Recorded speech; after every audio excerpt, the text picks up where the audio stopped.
Hello, and welcome to a new series on my channel called I Ain't No Chef Yet. So in this series, I'll be doing my best to make any type of food. Personally, I don't think I'm that good of a chef right now, but I'm planning to do anything and make anything to try to improve and become a better cook. I really just want to focus on this craft and improve myself to be the best chef that I could be. Hopefully through the series, I'll be able to experiment and just learn a little bit more about cooking. And I'll be able to taste a whole bunch of good food and enjoy the entire process. For today's recipe, it's gonna be brownies. And no, they're not the brownies. Everyone's made brownies before, but today I'm gonna show you how I personally level them up by making kitchen sink brownies. What are kitchen sink brownies, you may ask? Okay, kitchen sink brownies are basically brownies, right? But with a whole bunch of extra stuff in it to make it a sweet and salty taste.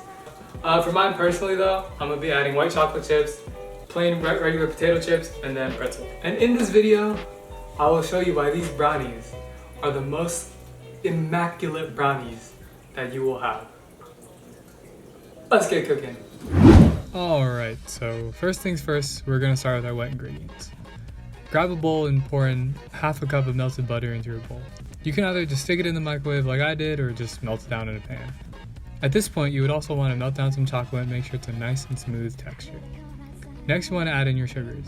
I'm adding equal parts of brown sugar and granulated sugar, which was half a cup each.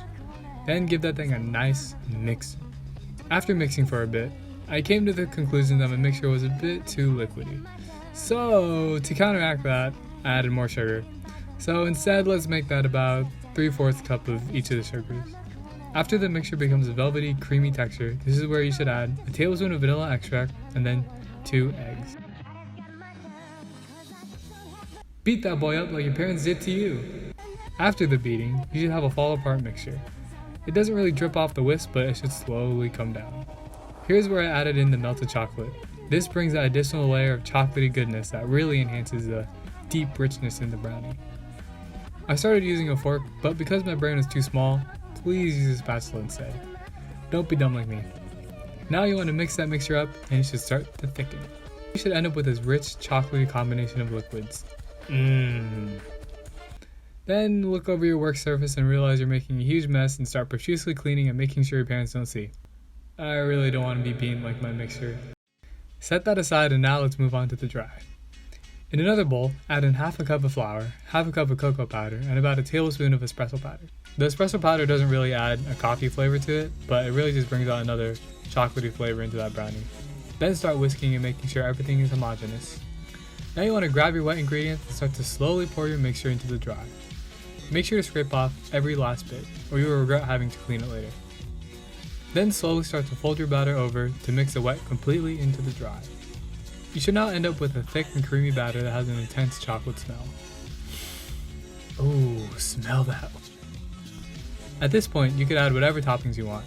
For me, I'm going to be adding in toppings to make kitchen sink brownies. These brownies, they bring a sweet and salty taste. For me, this is my personal favorite way to make one. Here I added in a few handfuls of white chocolate chips, then some regular ass potato chips, then also crushed in a few pretzels for that extra crunch. I then started to fold that into the mixture and made sure everything is covered in that chocolatey goodness. Once everything is coated evenly, I poured my batter into a 9x9 baking tray lined with parchment paper. I then smoothed everything out and once again added my toppings on top of that mixture. This is going to give that crust an incredible look and provide that sweet and salty goodness in every bite.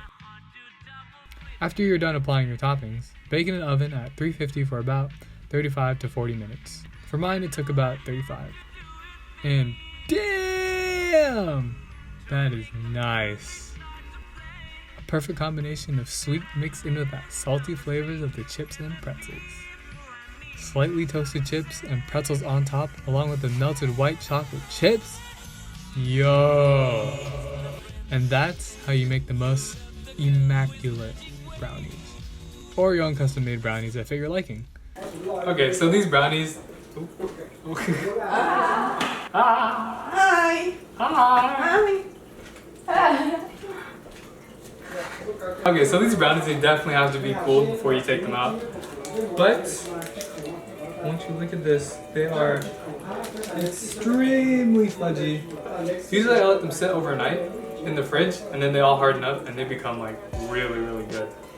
But But yeah, let's take a bite of this while it's still kind of warm.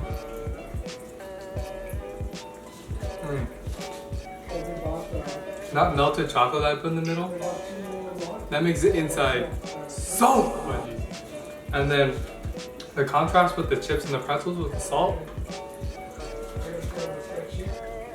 If you're tired of basic brownies, try these. I think I've come to my critiques is that they are a bit too chocolatey, so in retrospect, I probably should have just added more flour instead of cocoa powder. But other than that, I think they're still pretty good. And I think I should lessen the butter amount next time too, just because they are falling apart a little bit more than I really wanted to. But other than that, I think taste overall is really good. I really like the toppings on top. It definitely differentiates from your regular brownie. But yeah, other than that, thank you guys so much for watching. I really hope you guys enjoyed this series. And like, comment, subscribe, do something with your life. I'm out. Deuces!